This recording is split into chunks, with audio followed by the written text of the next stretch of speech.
preacher a few weeks from now to examine that epistle for you. And I'm going to instead look at the other three lessons from 2 Samuel, Psalm 24, and Mark's Gospel. Tying these together took a little bit of work. Sometimes it's easy for a preacher, sometimes you really got to do a little bit of lining, and that's what this one took. So we'll start with the Gospel story, and this one follows what we had from last week, which was the account of Jesus commissioning and sending out of his 12 to preach the kingdom of God, to cast out demons, and to heal the sick. Now Herod heard of these powerful works, and he was anxious to see this Jesus of whom he was hearing so much. Now this Herod is Herod Antipas. He is not Herod the Great, the one we hear about in the birth story of Jesus, who went and had all the young boys in Bethlehem slaughtered, as he tried to kill off the newborn king of the Jews. This is his son, Herod Antipas, who's one of the great Herod's 7 sons through his 5 wives. Herodias, his wife, had previously been married to his older half-brother Aristobulus, and the daughter of that marriage, Salome, was married to another half-brother called Herod Philip.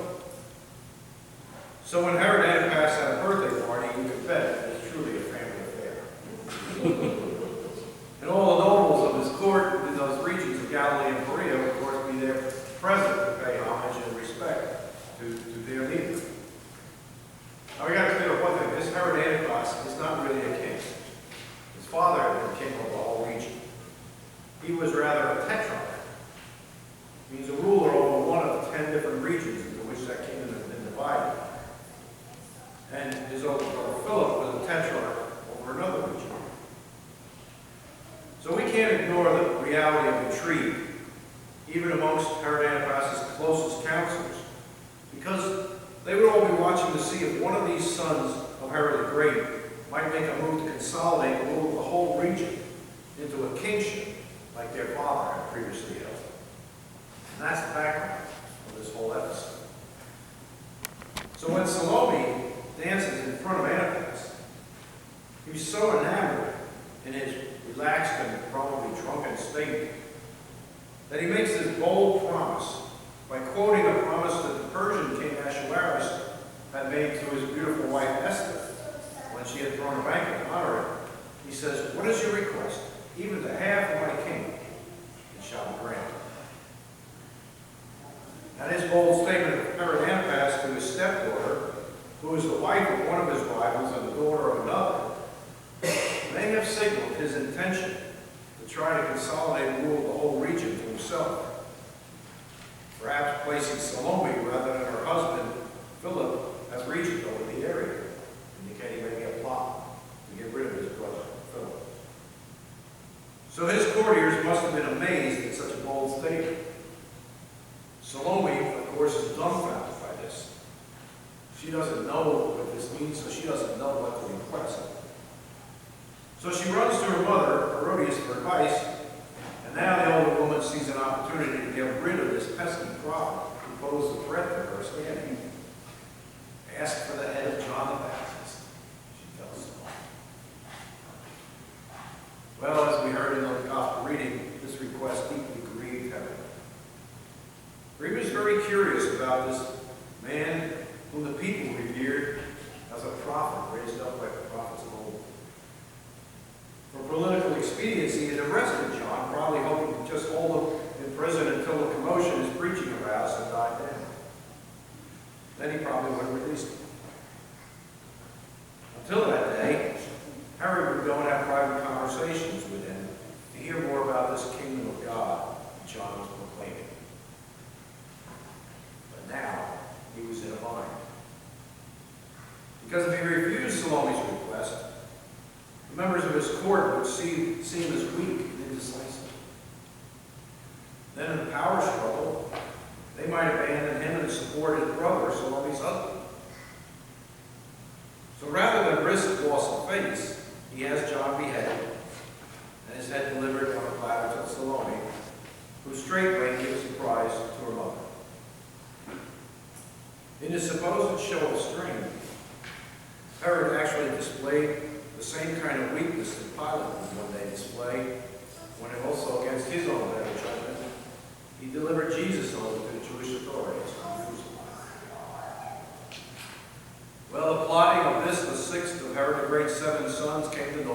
he died a few years later, never having become king of the Jews, as his father Herod the Great.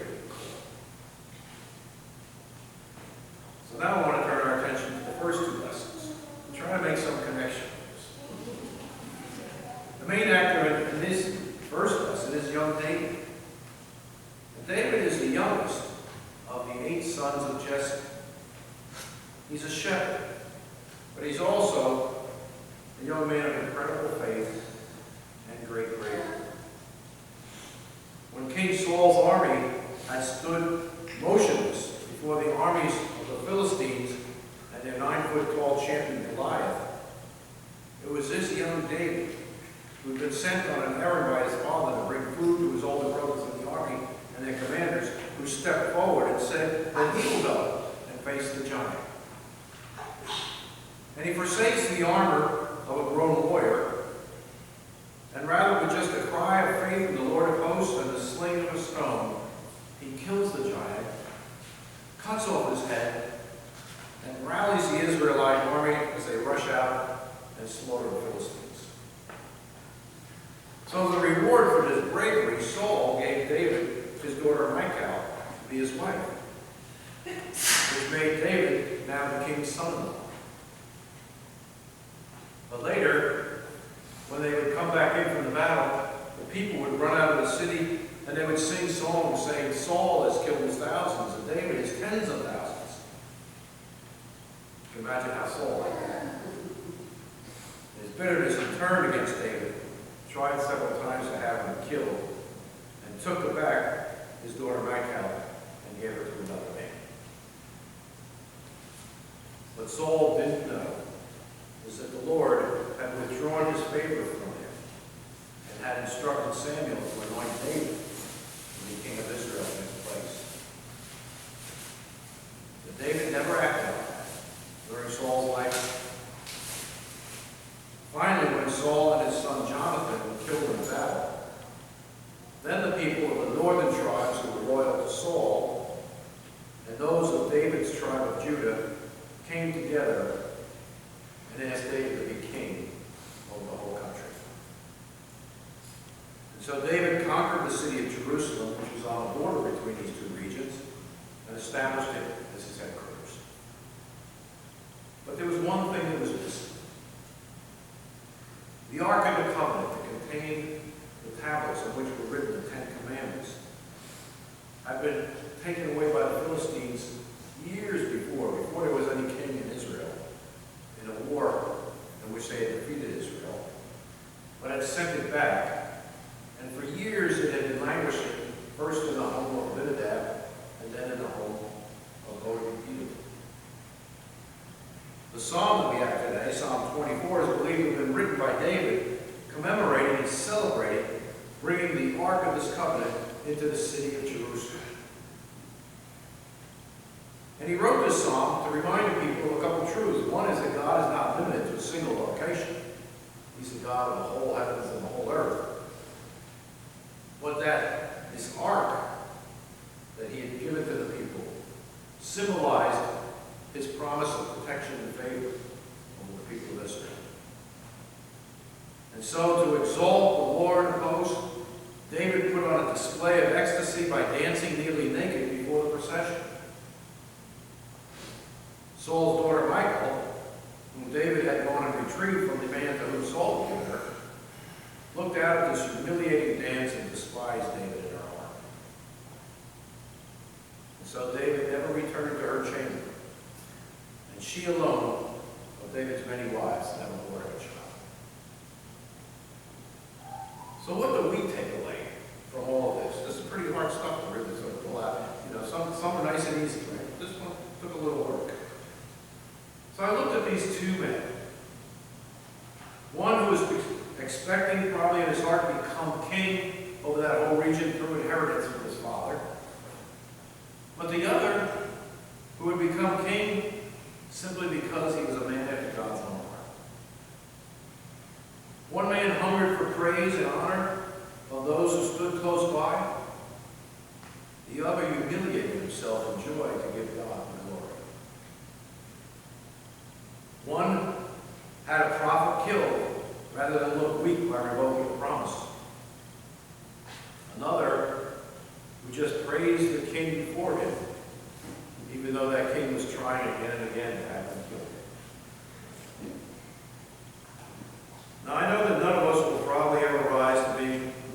king or a tetrarch over a territory.